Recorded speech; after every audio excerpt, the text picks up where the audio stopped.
Now, from your trusted team of meteorologists at Panhandle Weather, this is a tropical weather update.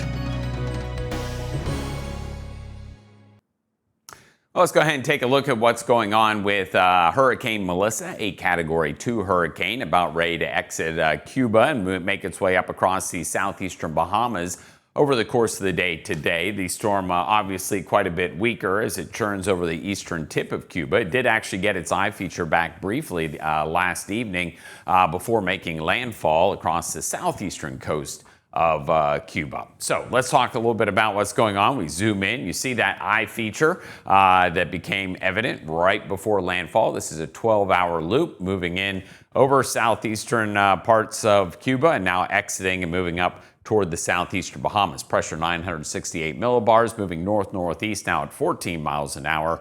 The latest advisory in those winds at 105. This is what landfall looked like as a Category 5 hurricane. Winds of 185 miles an hour, 892 millibars. That was the third lowest pressure of all time in the Atlantic Basin, but definitely a historic hurricane hitting the western part of Jamaica. So the forecast track for this storm as it moves up to the north and east through the southeastern Bahamas. Eventually Bermuda might have to watch this, at least for the rain, as we head on into Thursday, but it's going to pick up a lot of forward momentum once it makes its way through the Bahamas, and we should see some gradual weakening when it comes to Melissa here over the days ahead. And you see that with our intensity forecast, again, continuing to show gradual weakening as it becomes extratropical across the North Atlantic.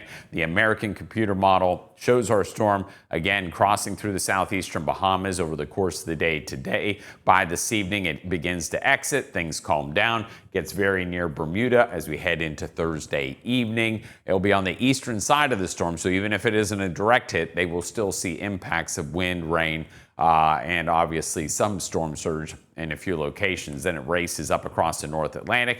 East coast of the United States will have to watch out for a rip current risk, maybe some coastal flooding because of the storm, but no direct impacts are expected.